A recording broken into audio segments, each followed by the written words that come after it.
저녁보다 훨씬 더 많은 분들이 오셨네요.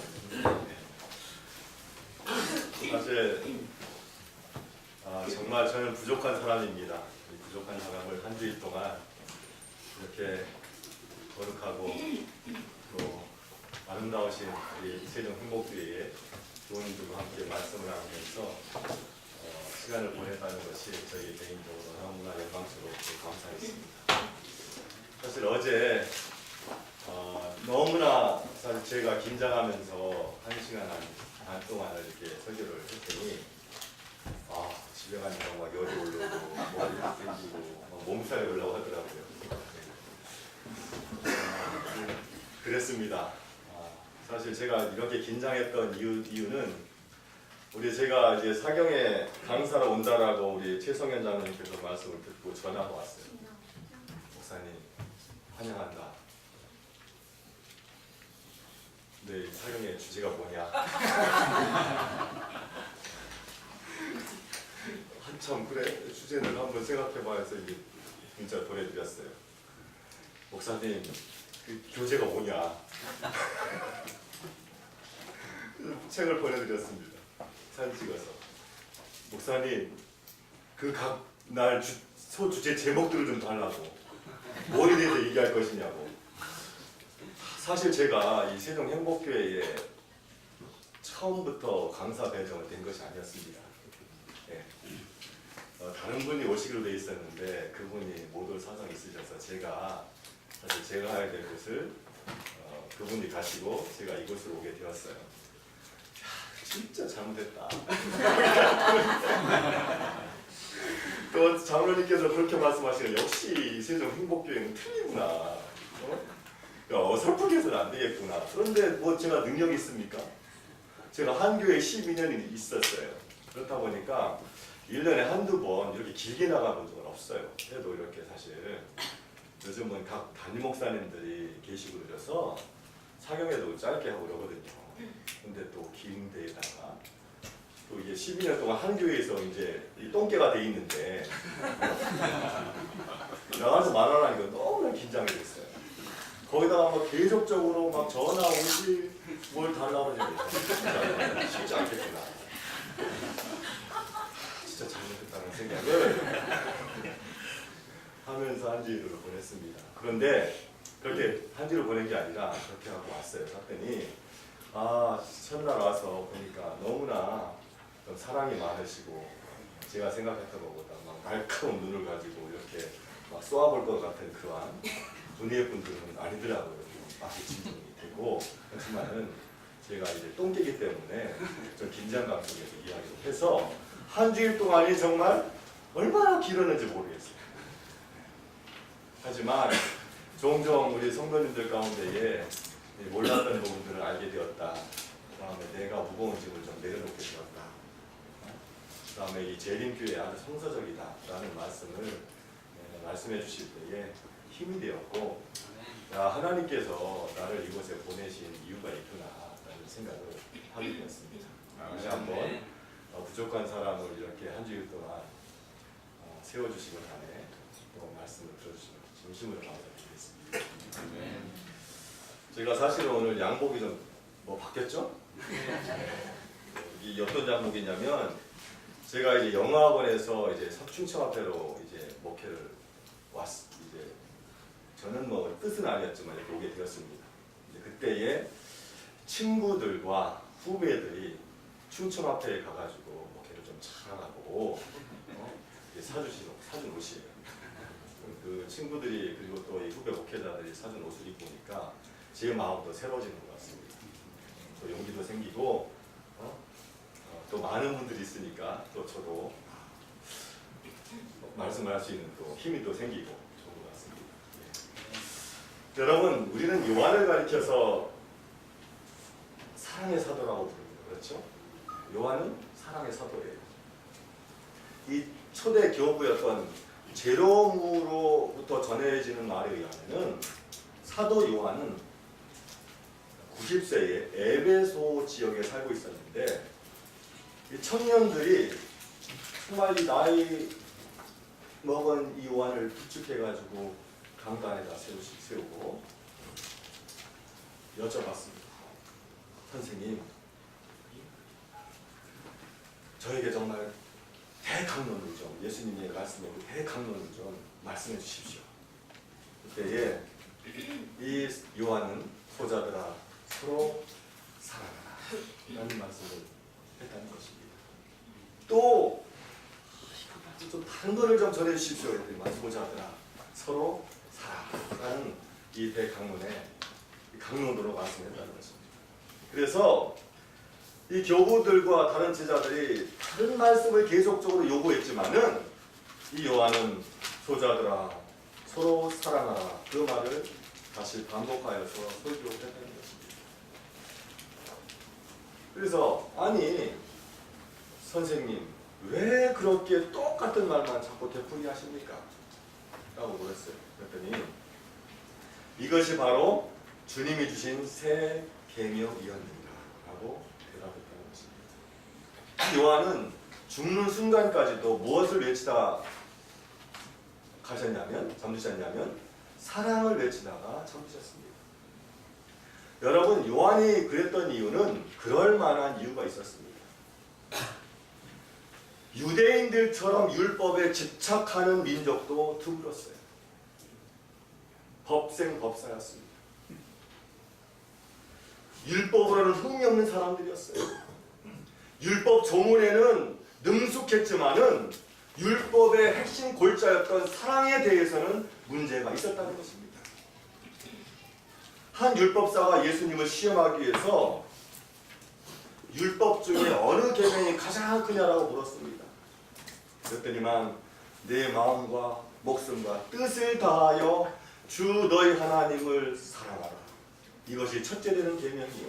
둘째는 내 이웃을 내 몸과 같이 사랑하였으니 이 두 계명이 온 율법과 선지자의 강령입니다. 라고 말씀해 주셨습니다.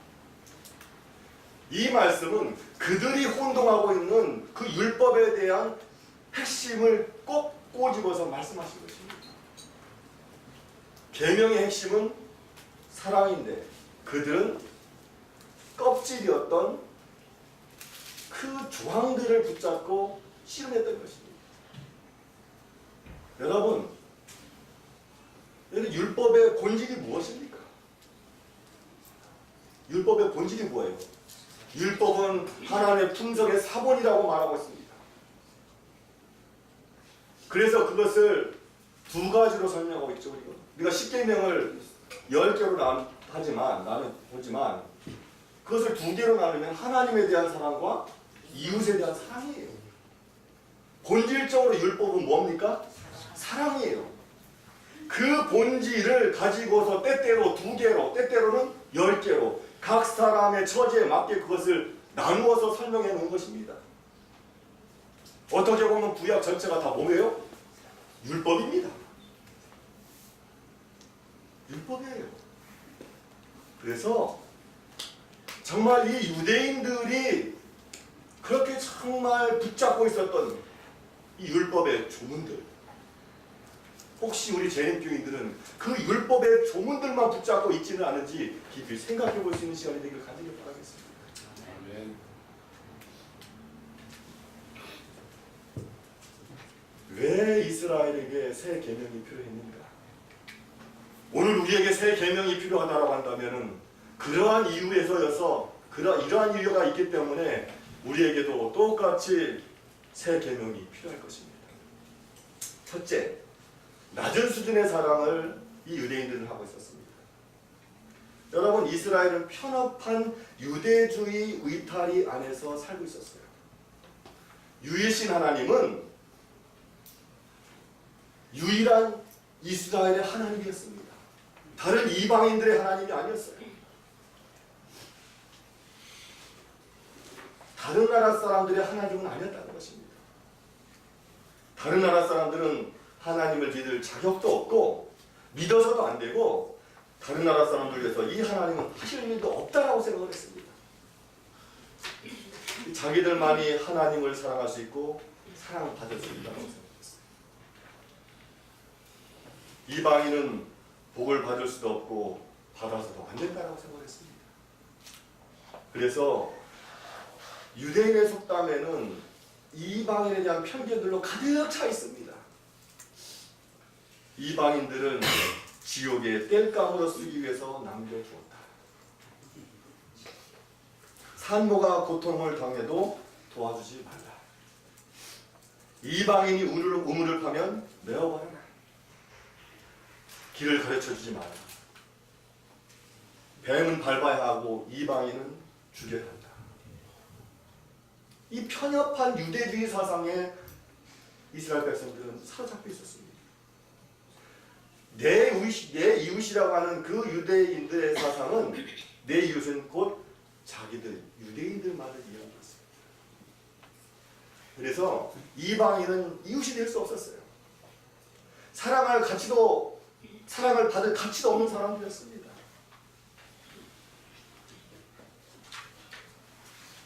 여전히 미운 사람은 미워하고 좋은 사람끼리는 좋아하고 짝짝꿍끼리는 온갖 허물을 다 덮어주지만은 미워하는 사람은 온갖 허물을 다 들추어내가지고 폭로하고 만신창이를 만들어버리는 사람들.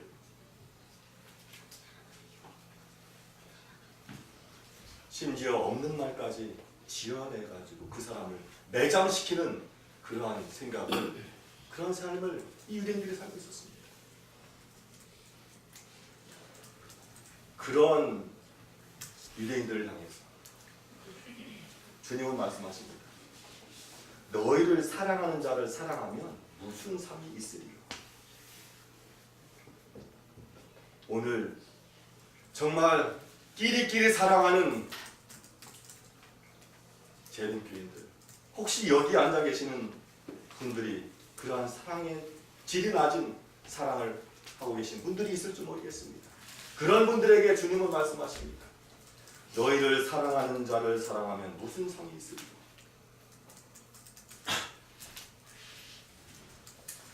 둘째로 왜 새 계명이 필요했느냐? 옛 계명은 보복의 계명이었습니다. 이 구약시대 율법은 한마디로 보복률이었어요. 눈은 눈으로, 이는 이로 갚아야 원칙이 되는 시대였습니다. 네?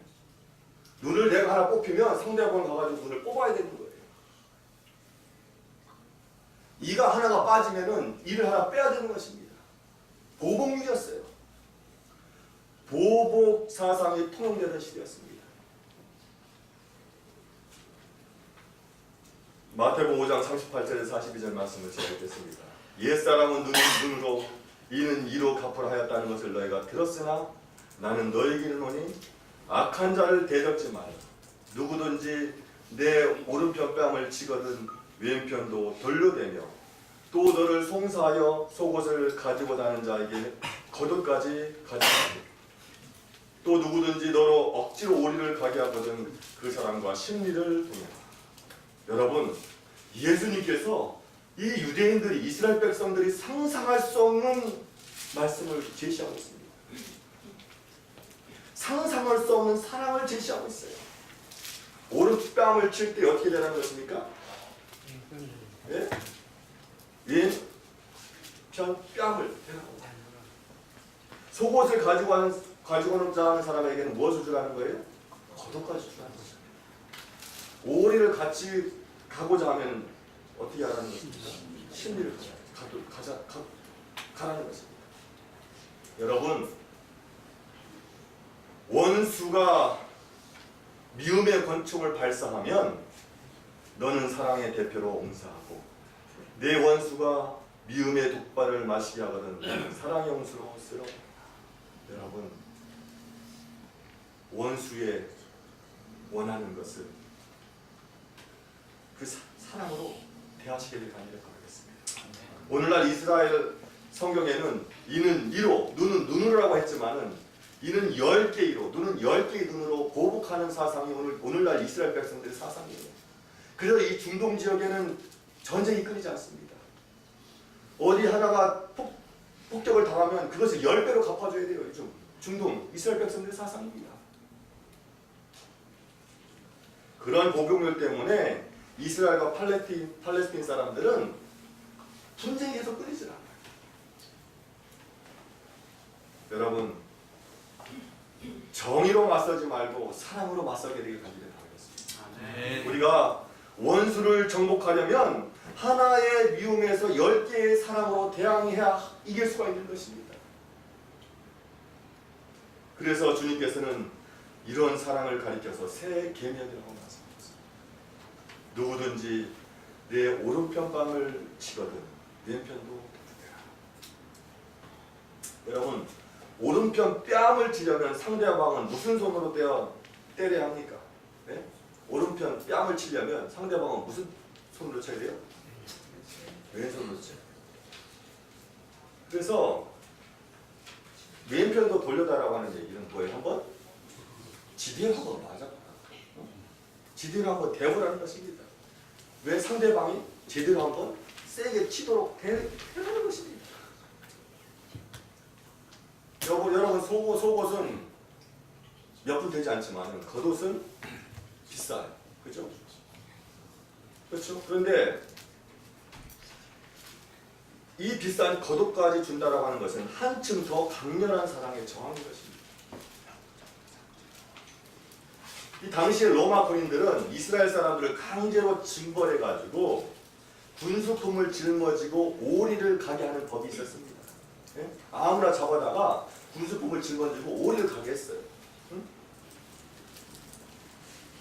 그런 경우에는 두갑절을 짊어지고 가면서 로마 군인들을 사랑으로 정복하라는 말씀이었습니다.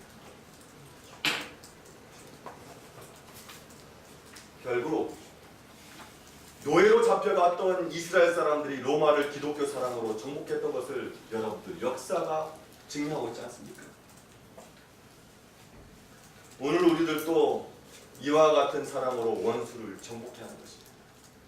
새 계명은 원수를 정복하는 사랑인 것입니다. 나를 미워하는 자를 기도하고 그를 위해서 나를 희생하는 사랑을 말하고 있습니다. 한마디로 말하면 옛 계명은 정의의 계명입니다. 하지만 새 계명은 사랑의 계명인 것입니다. 세 번째로 이전 계명은 자기 중심적인 사랑이었습니다. 쇼펜하우어는 영세 철학자였습니다. 그래서 자살도 삶의 한 방편이라면 자살해도 좋다라고 밝혔습니다. 그런데 정작 이 쇼펜하우어 그 자신은 삶에 대한 애착이 누구보다도 강해가지고요. 죽음이 두려워가지고 늘 침상에 호신용 권총을 놓아두고는 잠을 이룰 수 없다는 거예요. 잠을 이룰 수 없었다는 거죠.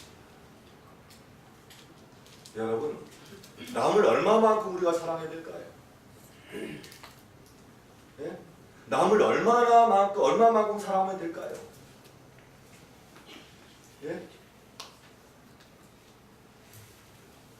성경에 나와 있어요. 남을 얼마만큼 사랑하고 이 사랑의 정도를 남을 사랑하는 정도를 제시하고 있습니다. 남을 얼마만큼 사랑하면 될까요? 자기를 사랑하는 만큼 남을 사랑하라고 하는 것입니다. 뭐한 만큼?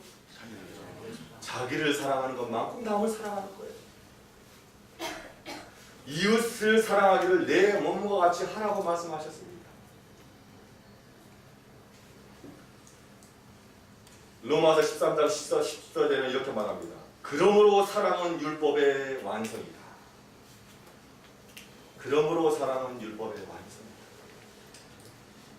이 초대교회 교인들은 아무 때든지 서로가 서로를 위해서 생명을 바칠 준비가 되어 있는 교회였다라고 기록하고 있습니다. 초대교회 교인들은 어떤 교회였다고요? 아무 때든지 정해진 때가 아니라 아무 때든지 서로가 서로를 위해서 생명을 바칠 준비가 되어 있는 교회였다라고 하는 사실입니다. 이 초대교회 사람들은 내 이웃을 사랑하기를 내 몸보다 더 사랑하는 사람들이었습니다. 그럴 때에 이 초대교회 역사를 우리는 사도행전에서 볼 수 있습니다.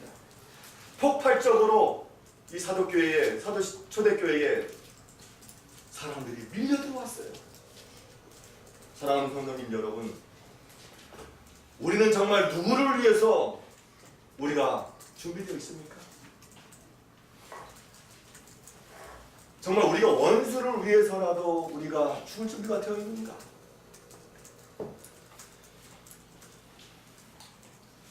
교회가 교회될 수 있는 조건은 표적도 이적도 교리도 아닙니다. 교회의 숫자나 사이즈도 아닙니다. 그 교회의 구성원들 마음속에 자리 잡은 사랑의 차원이 교회가 될 수 있는 조건인 것입니다. 나를 미워하는 자를 위해서 기도하고 나를 중상모략하는 자를 위해서 생명까지 버릴 수 있는 사람만이 주님의 참 제자이고 새 계명하에 사는 사람이라고 말할 수 있다라고 하는 사실입니다.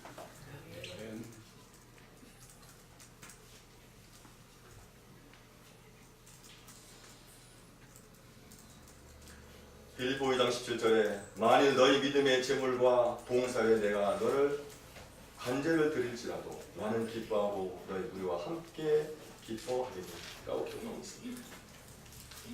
여러분, 미국의 예방의학 권위자였던 피터 한센이라 하시는 피터 한센 박사를 아십니까? 이 피터 한센이라는 분이 많은 환자를 치료한 경험과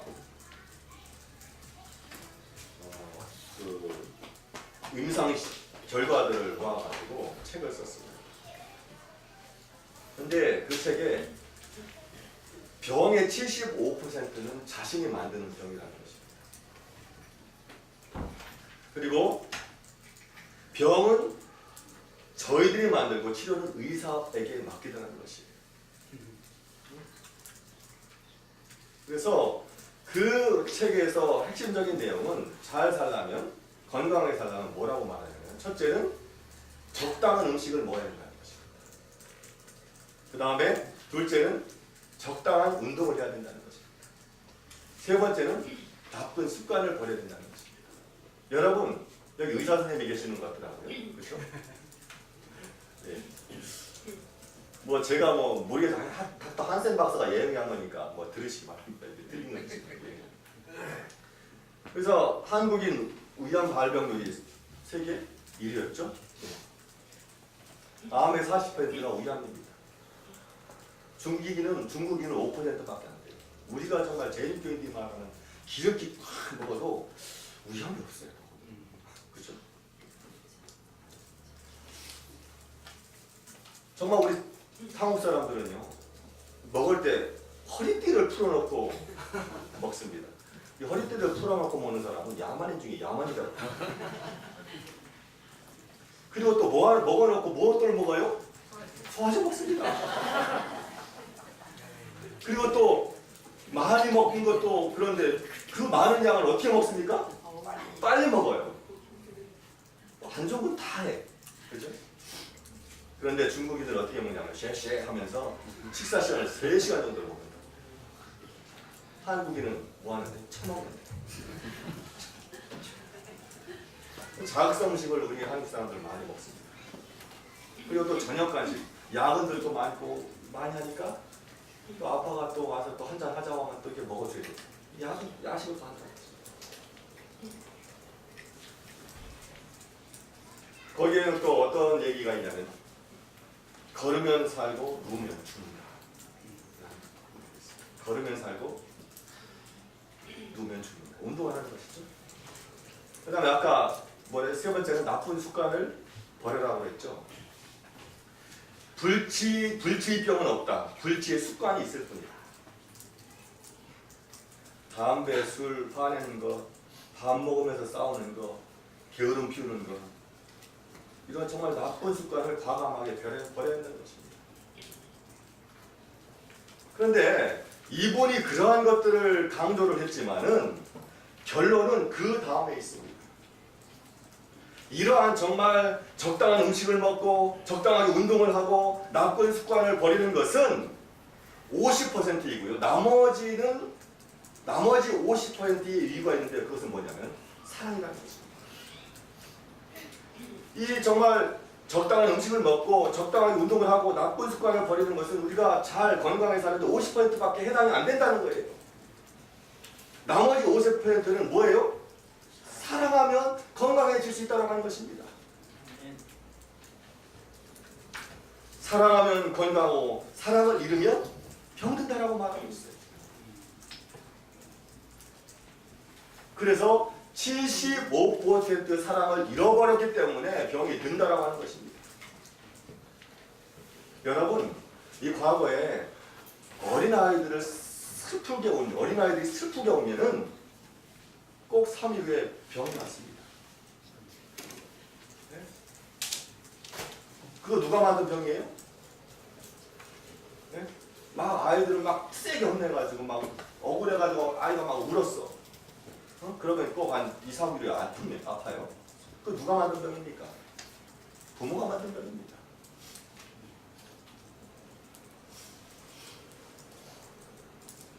사랑해야 살고 사랑을 받아야 살 수 있습니다. 그래서 그는 이렇게 결론을 지었습니다. 이웃사랑은 도덕적 문제가 아니라 생명의 문제다. 이웃사랑은 도덕적 문제가 아니라 생명의 문제다. 여러분, 사랑은 건강의 문제가 아닙니다. 행복하고 불행하고의 문제가 아니라 to be or not to be, 사느냐 죽느냐의 문제라고 하는 사실입니다. 뭐 하는 것이? 사랑하는 것이. 여러분, 사람은 사랑에 의해서 살기도 하고 죽기도 합니다. 사랑의 문제는 생사의 문제이기 때문에 그렇습니다. 암에 걸려서 2달밖에 살 수 없는 한 남편이 있었습니다. 정말 암에 걸려있는 아내를 보면서 이 두 부부는 한정을 놔두고 울었어요.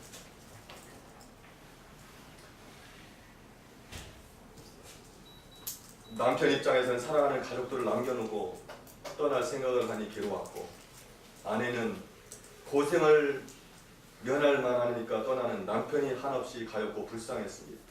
그래서 둘이는 남편의 암의 판정에 대해서 울었어요. 그러다가 남편이 아내에게 이런 유언 같은 말을 했습니다. 자네에겐 어려운 부탁이지만 나 죽더라도 재혼하지 마. 남은 시간 나만 생각하고 나만 기억하고 살다가 하늘에서 만나자. 이렇게 남편이 죽기 전에 유언 같은 말을 했습니다. 그랬더니 부인이 화답합니다. 무슨 그런 말이냐. 꼭 그렇게 하겠다라고 약속했습니다. 그런데 남편은 아마 당신은 수절하지 못할 거예요. 당신은 너무 이뻐서 남자들이 그냥 놔두지 않을 거예요. 그러나 부인은 다른 남자에게 이쁜 모습을 보여주지 않을 거라고 맹세하였습니다. 여러분, 얼마나 감동적인 이야기입니까? 그때 남편이 고백합니다. 나는 당신의 온 몸, 온 인격, 당신의 모든 것을 사랑했지만 특히 당신의 두 눈과 오똑한 코를 사랑했었어. 눈은 호수처럼 맑았고 코는 너무나 오똑해서 정말 하나님이 만드신 걸작본 게 생각했어. 그런데 바로 당신의 눈과 그 코, 그 아름다움 때문에 남자들이 그냥 놔두지 않을 거예요. 부인이 갑자기 심각해졌습니다. 그러더니 밖으로 나가서 눈 하나를 뽑아버리고 코를 잘라버리고 돌아와서 말했습니다. 나는 이 모습 이대로 수절하고 살다가 당신을 다시 만날 거야. 둘은 끌어안고 한없이 울었습니다. 그런데 웬일입니까? 이 2달밖에 못 산다라고 진단받았던 남편이 3달이 지나고 5달이 지나고 죽지 않고 마침내 병이 나와버렸어요.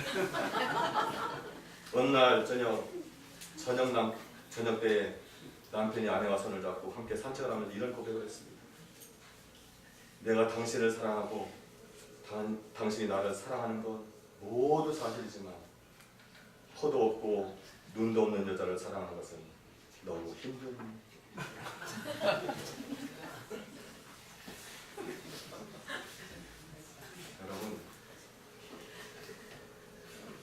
여러분 어떻게 생각하십니까?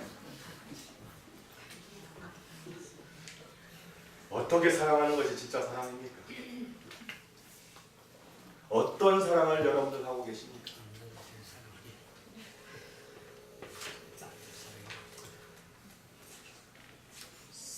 슈바이처는 사람의 가치는 그가 가진 사랑에 의해서 결정된다고 말씀하고 있습니다. 사람의 가치는 그가 가진 뭐에 의해서 결정된다고요? 사랑에 의해서 판단된다고 말씀합니다. 돈, 명예, 외모가 중요하지 않습니다. 어떤 사랑을 가지고 사느냐, 어떤 사랑을 주었느냐, 어떤 사랑을 느끼며 살고 있느냐.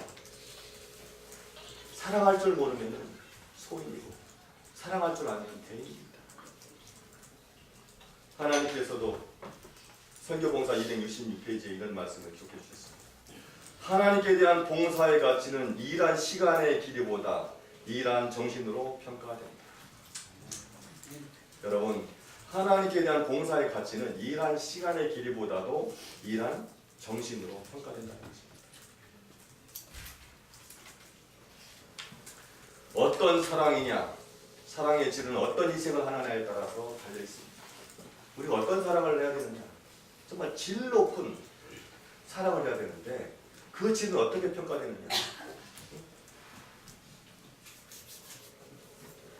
어떤 질 높은 희생을 하느냐에 따라서 사랑의 질이 결정된다는 것입니다. 여러분, 희생 없는 사랑은 사랑이 아닙니다. 사랑하기 때문에 어떤 희생을 하느냐가 중요합니다. 그리고 또한 수고하고 기쁨을 얻어야 됩니다.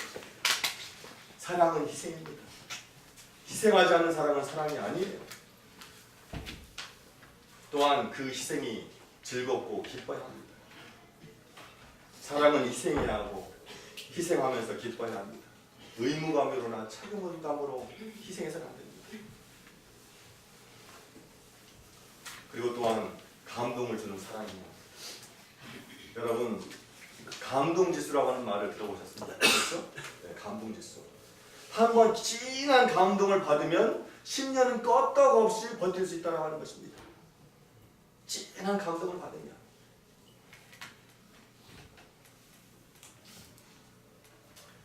여러분, 오늘날 기독교가 사회로부터 배척당하는 이유가 무엇이라고 생각하십니까?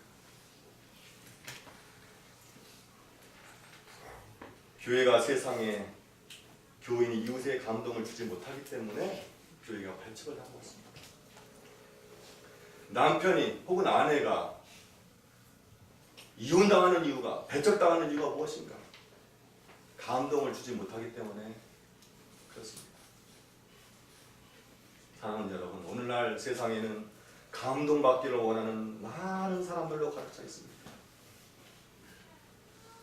많은 사람들이 사랑 결핍증으로 인해서 죽어가고 있습니다.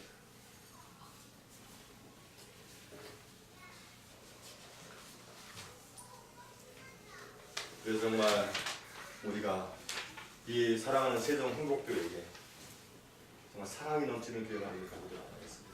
네. 이 사랑의 유형이 5가지가 있습니다. 좀 많아가지고 좀 빨리 지나가겠습니다. 내가 사랑하는 것만큼 사랑하겠다.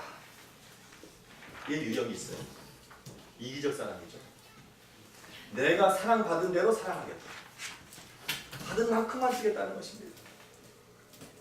내가 내게 대하듯 내가 내게 대할 것이다. 이는 이로 갚겠다는 것입니다. 눈은 눈으로. 사랑할 가치만 있을 때에 사랑하겠다. 이것은 도구마적 율법입니다. 타산적 사랑이에요. 이기적인 사랑이에요. 두 번째, 사랑하든 말든 사랑할 것이다. 이것은 독선적 사랑입니다. 내가 어떻게 대하든지 상관없이 나는 너를 사랑한다. 그래가지고 그러한 사랑을 해가지고 많은 사회 문제가 발생하고 있잖아요. 사랑하다 헤어졌는데 여자가 싫어졌어. 남자는 사랑하는데 어떻게 해요? 나중에 찾아가가지고 부모들 어떻게 하고 그렇잖아요. 독선된 사람입니다. 독선의 사람을 죽이는 것입니다. 세 번째, 사랑할 때까지 사랑하겠다. 이게 집착입니다. 네가 나를 사랑할 때까지 나는 너를 사랑할 것이다. 이거 정말 같지만요, 정말 무서운 것입니다. 사랑할 만한 가치가 있을 때 사랑하겠다. 아닌가?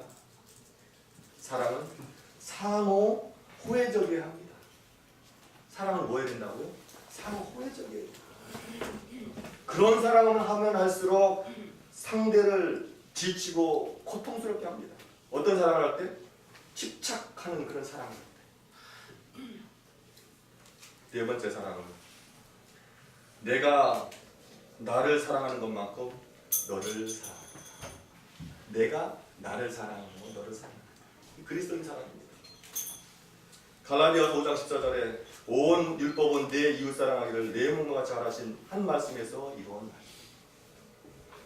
다섯 번째, 그리스도께서 나를 사랑하신 것 같이 너를 사랑할 것이다. 아가페 사랑입니다. 여러분, 그리스도께서는 나를 사랑하는 것 같이 사랑할 때 새 계명을 온전히 지킬 수 있다고 말하고 있습니다. 그 밖의 사랑은 사랑이 아닙니다. 여러분, 내가 사랑 받은 대로 사랑하지 말고, 사랑 받기 위해서 사랑하지 말고, 사랑할 만한 가치가 있을 때 사랑하지 말고, 그리스도께서 나를 사랑하신 것 같이 사랑하게 되기를 간절히 바라겠습니다. 아멘. 우리 재림교인들은요, 이상한 것이 있습니다. 제가 서론에 무엇을 얘기했습니까? 사랑의 율법의 본질은 무엇이라고요? 사랑이다. 그런데 여전히 재림교인들은 율법의 조항들, 하지 말아라, 먹지 말아라, 가지 말아라, 뭐 하지 말아라, 뭐 안식일을 뭐 하지 말아라, 이 조항들만 붙잡고 씨름해요. 그 핵심은 무엇인데? 사랑입니다. 여러분, 우리가 왜 이웃을 도둑질하지 말고 간음하지 말고 살인하지 말아야 됩니까? 그거 안 하려고 노력하지 마시고 이웃을 사랑하기 때문에, 사랑하면 그것이 자동적으로 지켜지는 것입니다. 너무나 우리는 좀 잘못된 신앙관을 가지고 있다는 생각을 할 때가 너무나 많이 있습니다.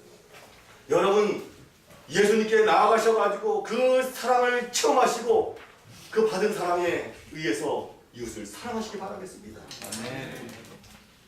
그럴 때에 이 교회는 온기가 돌 것이고 따뜻하게 될 것입니다. 그럴 때에 초대교회에서 언제든지 서로를 위해서 죽을 준비가 되었던 그러한 사람들이 여러분들 되실 수 있습니다. 우리는 한 주일 동안 믿음으로 말미암는 의와 그리고 또한 심판에 대해서 공부했습니다. 여러분, 믿음으로 말미암는 의를 정말 갖기 위해서 뭐 수도사나 뭐 시골이나 막 가가지고 뭘 하지 않아가지고 얻으려고 하는 의를, 그런 마음을 버리시기 바라겠습니다. 율법을 무엇을 하지 않으려고 안아가지고 얻으려고 하는 마음은 그게 온전한 것이 아니에요.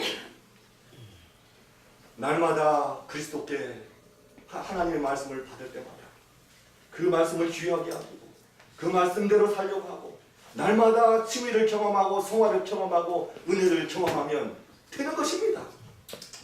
날마다 새로움을 경험할 수 있어요.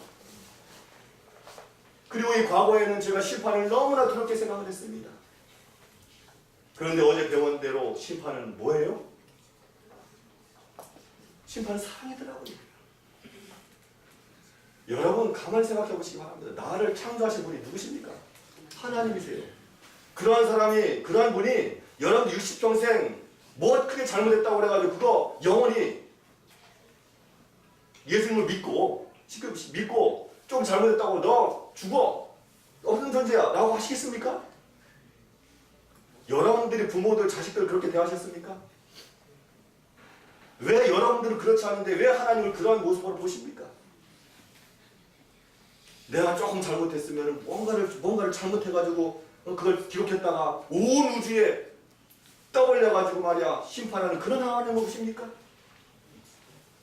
그것은 사람의 속성이 아니고 하나님의 속성이 아니에요. 끝까지 우리를 보호하시고 끝까지 붙잡고 회복하시는 분이 우리 하나님이십니다. 정말 바른 교리를 가지고 바른 신앙관을 가지고 바른 믿음을 가지고 살아가게 되길 바라겠습니다.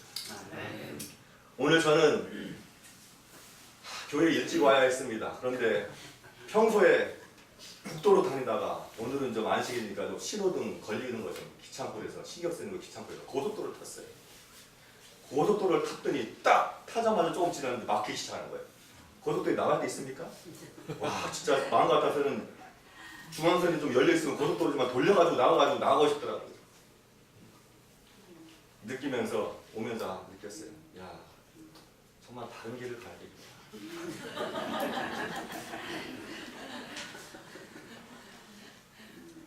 여러분 정말 한 주일 동안 이렇게 부족한 사람의 말을 들어주셔서 감사합니다. 네. 정말 이렇게 제가 이곳에 온 것은 하나님의 뜻이라고 이제 고백할 수 있겠습니다. 여러분 정말 저를 따뜻하게 대해주시고 대접해 주셔서 감사합니다. 또 말씀으로 만나뵐 수 있는 그날을 저도 기다리겠습니다. 여러분 사랑이 정말 많은 분들이 되시길 간절히 바라겠습니다. 아멘. 우리가 그리스도께 갈 때에 그러한 사랑이 많은 사람으로 변화될 수 있습니다. 그러한 사람 꼭 되셔서 이 세종교회에 세종행복교회에 큰 부흥을 볼 수 있는 저와 여러분들이 되시길 바라면서 말씀을 마치도록 하겠습니다.